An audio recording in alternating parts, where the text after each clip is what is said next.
Check the mic and make sure it sound right, boys. Halo Rai Bumi, semoga setiap kesulitan dan urusan kalian mendapat kemudahan dan jalan keluar. Amin. Di zaman sekarang, gelar sarjana dan lulus dari pendidikan tertinggi bukan berarti Anda terlepas dari kesulitan finansial. Kata pembuka ini bukan ingin memojokkan beberapa pihak tertentu, tapi kali ini kita akan merangkum melalui cerita di film Eco Boomers tahun 2020. Diangkat dari kisah nyata protes politik yang dilakukan oleh 5 orang lulusan perguruan tinggi. Tingginya jumlah kelulusan dan minimnya lapangan pekerjaan membuat mereka merasa tak mendapat keadilan setelah jerih payah dan gelar pendidikan mereka dianggap remeh. Mereka melakukan cara terbaik menurut mereka untuk mengembalikan ekonomi yang tidak stabil dan tidak adil untuk diri mereka sendiri. Dan tanpa berlama-lama inilah alur ceritanya.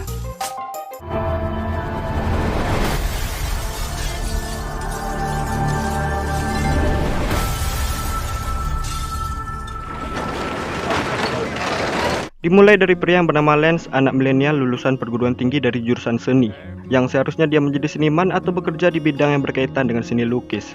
Tapi tidak dengan Lance, dia merasakan hidupnya seperti sudah tamat setelah kelulusan. Sudah memasukkan beberapa lamaran ke berbagai tempat, tapi tak ada satupun dari perusahaan yang memanggilnya untuk wawancara. Oke, pernah terpanggil oleh beberapa perusahaan atau galeri seni, tapi dia dipermasalahkan dengan tidak adanya pengalaman pekerjaan. I'm looking for someone with real world experience. This is a highly competitive entrance. Hingga di suatu ketika Lance ditawarkan pekerjaan oleh sepupunya yang bernama Jack. Sebuah peluang besar yang ditawarkan oleh Jack, dia melakukan perjalanan menghampiri Jack ke Chicago. You'd be working in acquisitions. Acquisitions. I like that. Good. I can't believe you drive a Porsche.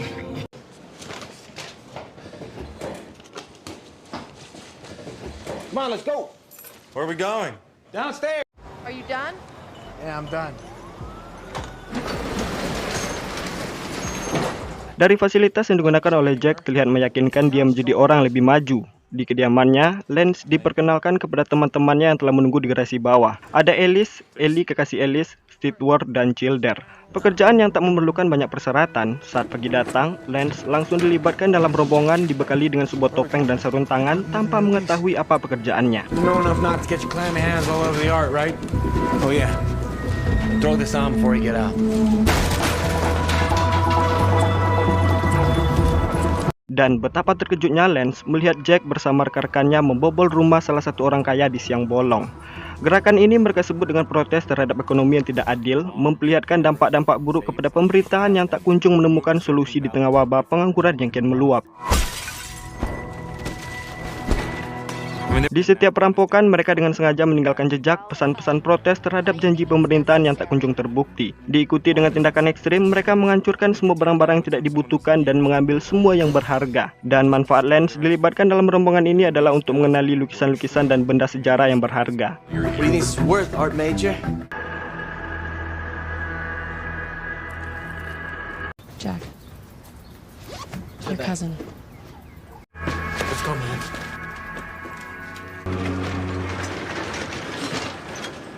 Where's the rest? We almost got everything on your list.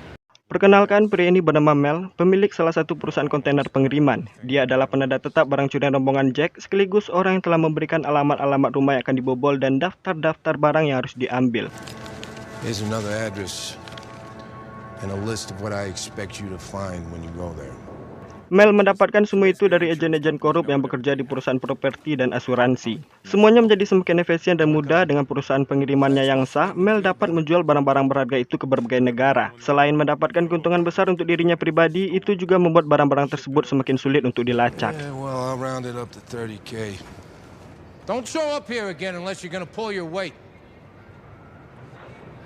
30 split 5 ways is 6. Did you get 4?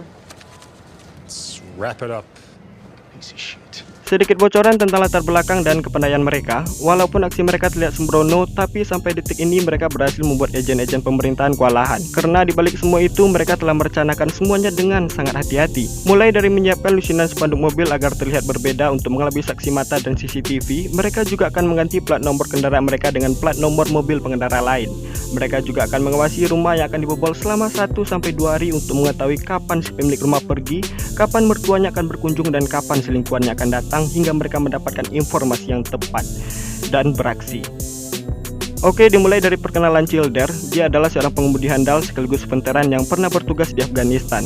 Tapi misinya di sana kacau. Childer pulang ke Amerika berharap mendapatkan pekerjaan lain, tapi tak ada satupun pabrik yang mau menerimanya, yang membuatnya merasa ditolak. Di masa itu banyak veteran yang berumur 18-24 tahun kesulitan mencari pekerjaan, dan di saat itulah teman lamanya Stewart memanggilnya dalam pekerjaan ini. Sedangkan untuk Stewart sendiri, dia adalah ahli dalam mengelabui sistem keamanan apapun seperti alarm, kamera, berangker, bisa melewati sistem keamanan apapun. Dia memiliki pengalaman bekerja dengan komplotan maniak komputer terbesar di lantai elektronik. Karena tingginya jumlah pengangguran di wilayah asalnya termasuk dirinya sendiri, itu membuatnya bergabung dengan komplotan ini. Kemudian Ellie, dia adalah wanita yang telah menjalin hubungan bersama Ellis saat di perguruan tinggi. Mereka berdua adalah sama-sama seorang aktivis, di mana aksi protes ini mereka lakukan bermula setelah dua sahabat mereka tewas dalam demo untuk hak sipil. Dan Ellis adalah orang pertama yang membuka jalan gerakan protes ekonomi yang tidak adil dengan dua pandangan. Yang pertama, untuk apa bekerja kepada sistem yang mengecewakanmu? Yang kedua, ketika sistemnya korup, kenapa mau terlibat di dalamnya? Maka dari itu, di setiap aksinya, Ellis selalu mendapatkan bayaran lebih daripada yang lain. Oke, lanjut. What's wrong with this guy? I think we spooked him. Be fine. Perjalanan pertama itu pastinya membuat Len merasa tidak nyaman dan panik. I came all the way out here because you told me you had a legit job offer for me. Di sisi lain, Jack terus menahannya, mengatakan tidak akan memaksa Len terlibat dalam pekerjaan ini. Dia memberikan sedikit uang kepada Len agar bisa digunakan untuk mencari pekerjaan lain di tempat ini. Malam harinya, bagaikan uang hantu dimakan setan, tak pernah sedikit pun mereka menabung hasil jerih payah mereka. Semua hasil curian itu dihabiskan untuk foya-foya, membeli berbagai macam jenis obat-obatan. Dengan sedikit kebimbangan, Len terlibat dalam party itu. Di sana, untuk pertama kalinya, dia merasakan betapa nikmatnya tipu daya tindakan berdosa. Len sangat menikmati malam itu. Dia pun mulai merasakan sepanjang hidupnya, hanya kali ini dia memiliki perasaan diterima dan menjadi bagian dalam sesuatu.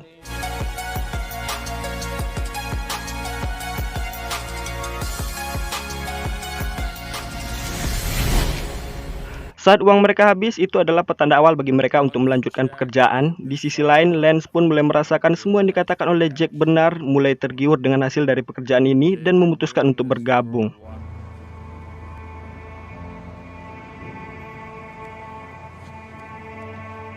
Welcome to the group, baby boy. Dalam aksi pertamanya terlibat, dia bahkan terlihat lebih memahami dan menikmati semuanya lebih dari yang lain. Ia melihat semuanya dalam bentuk seni, melakukannya secara total, mulai merasakan kecanduan, kegembiraan, sensasi, dan sangat menyukai semuanya.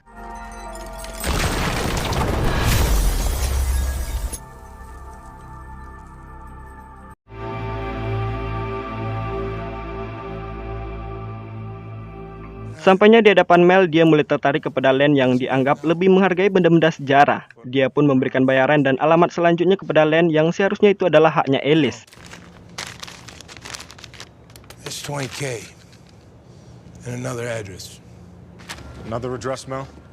Yeah, I gave it to Lance.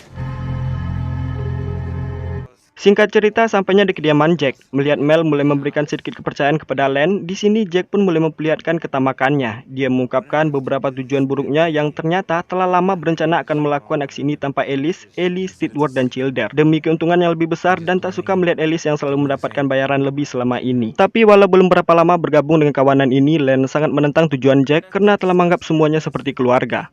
Melakukan perkumpulan rutin bermain chip domino di garasi bawah, malam itu Ellie mengajak Ellis pergi ke acara reunian teman TK-nya. Kebetulan mood Ellie sedang buruk, dia pun menyuruh Ellie pergi sendirian. Sedangkan Ellie ingin pergi bersama pasangan atau seorang teman. Saat itu Jack menunjuk Lance agar pergi menemaninya. Pernyataan itu pastinya terdengar konyol oleh Len yang belum mengetahui aturan saling percaya yang mereka anut. Justru Ellis malah marah kepadanya saat Len menganggap itu semua tidak mungkin. Let's go. Maksud lain dari tujuan Jack menunjuk Lance adalah ingin memancing amarah Ellis, karena di sisi lain sebenarnya dia juga tidak rela pacarnya pergi bersama Lance.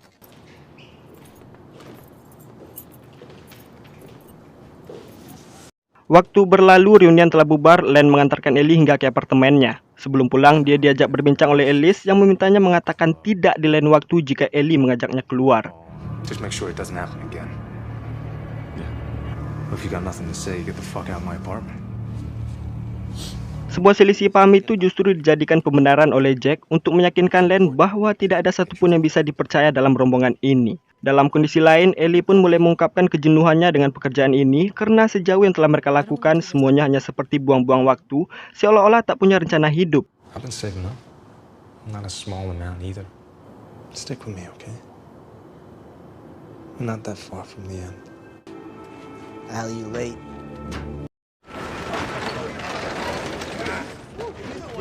Dalam aksi berikutnya berhasil membawa semua rampasan ke hadapan Mel. Dibekali dengan surat kabar yang ada di tangannya, Mel melarang tindakan ceroboh yang mereka lakukan yang sering mengungkapkan pesan protes ketidakpuasan mereka di setiap rumah yang telah mereka bobol. Selain jejak seperti itu membuat polisi dengan mudah menebak bahwa aksi ini dilakukan oleh kaum milenial yang berumur sekitar 18-29 tahun. Itu juga membuat pihak asuransi dan properti yang bekerjasama dengan Mel takut dan tak mau lagi memberikan bocoran alamat kepadanya. Tapi mereka meminta kepada Mel agar memberikan sedikit kebebasan kepada mereka untuk menyampaikan maksud mereka, karena bagi mereka itu adalah sebuah kepuasan yang membuat mereka tetap sejalan dan menjadikan semuanya semakin menyenangkan. That's on you from now on. Tidak ada alamat dari Mel bukanlah akhir dari semuanya, di mana Alice memiliki seorang teman yang rutin membuat acara-acara besar seperti bisnis, amal, dan sebagainya. Di acara itu mereka berkamuflase seperti orang kaya, bertingkah seperti mereka, menyesuaikan perbincangan demi mendapatkan alamat rumah mereka masing-masing. Thinking about moving somewhere out of the city, somewhere more quiet.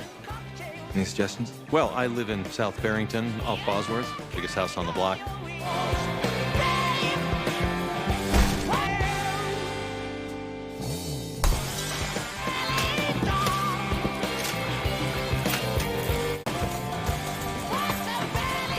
Semua sistem mereka terus berjalan dengan baik hingga sampailah di suatu momen aksi mereka dicurigai oleh penjaga lingkungan. Dengan tingkah yang tenang dan mengarang sedikit cerita rumah tangga yang kotor, Childer pun berhasil mengelabuinya. So, what's going on? Mister's moving out. You ever see any guys come around here during the day? Wow. He's afraid of being here right now. Poor Stan. Nice. Seem like such a nice couple. Wow. Thank you so much. Yeah.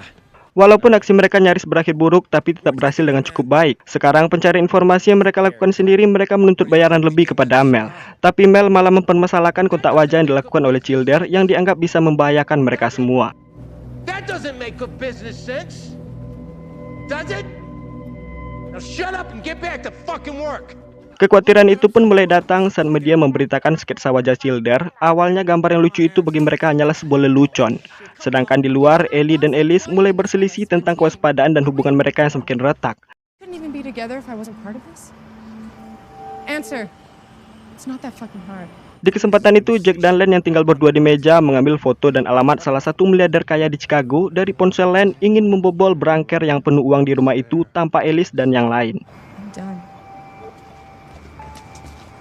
Okay, we got it.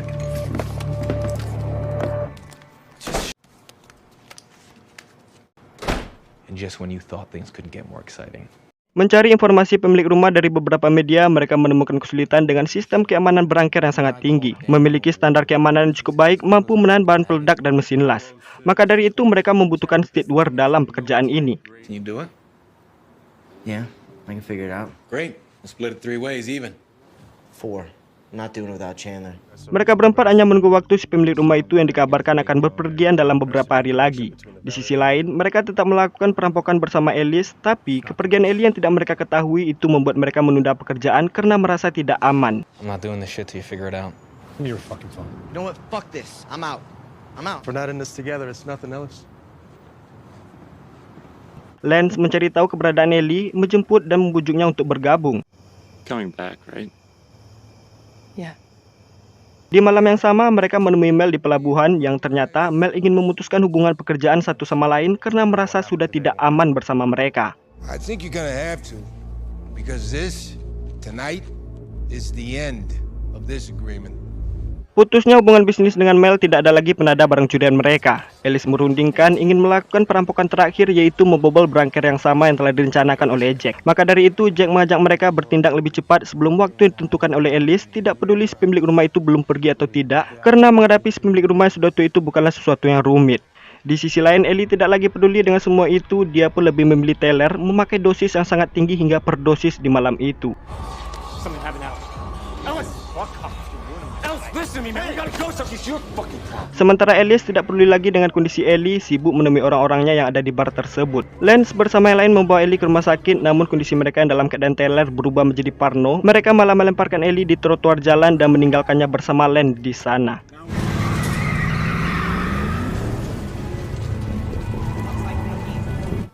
I might have something. And if it works, it might be a way out of all of this. Singkat cerita, perampokan terakhir pun mereka lakukan, tapi di sisi lain Lance masih memiliki dendam kepada mereka mengenai tindakan yang tidak wajar yang telah mereka lakukan kepada Ellie, teman baik mereka sendiri.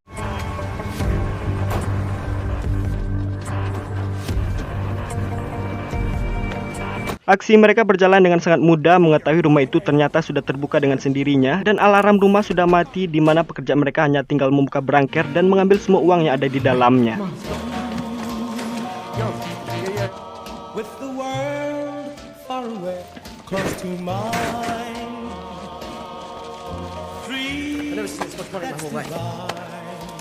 Dalam pengambilan tas terakhir, emosi yang lebih kuat telah mengalahkan pikiran rasional Lance. Dia mengurung Sidward dan Childer dalam berangker itu tanpa memikirkan itu sangat membahayakan diri mereka semua.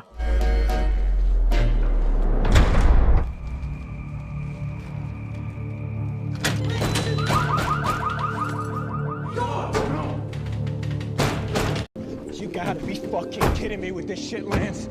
Setelah itu, Lance menyuruh Ellie berkemas menceritakan apa yang telah mereka lakukan. Pastinya kecerobohan itu direspon buruk oleh Ellie dan pengkhianatan yang telah mereka lakukan terdengar oleh Ellis yang memancing amarahnya. I know what kind of dog you are. Okay, Lance, let's get out of here. Come on. Singkat cerita, penangkapan Childer dan Sidward adalah awal terungkapnya semua tindakan tersebut. Ellie pun ditemukan di persembunyiannya, Mel digerebek saat berada di perusahaannya, sedangkan Ellis masih dalam status buronan, sementara Jack dan Lance berhenti di salah satu penginapan di daerah terpencil.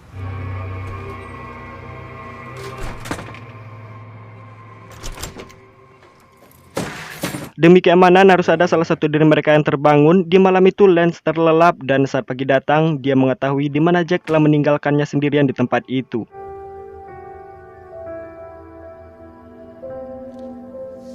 Tidak ada lagi tempat untuk pergi, Lance menyerahkan diri kepada polisi agar membuatnya semakin mudah. Mereka berempat ditanya oleh wanita parubaya yang diketahui Jack dan Ellis masih berada dalam pencarian. Dari semua penjelasan Jack, dia telah menulis 10 peraturan yang ia petik dalam rombongan tersebut. Yang pertama, untuk apa bekerja kepada sistem yang mengecewakanmu? Yang kedua, ketika sistemnya korup, kenapa mau terlibat di dalamnya?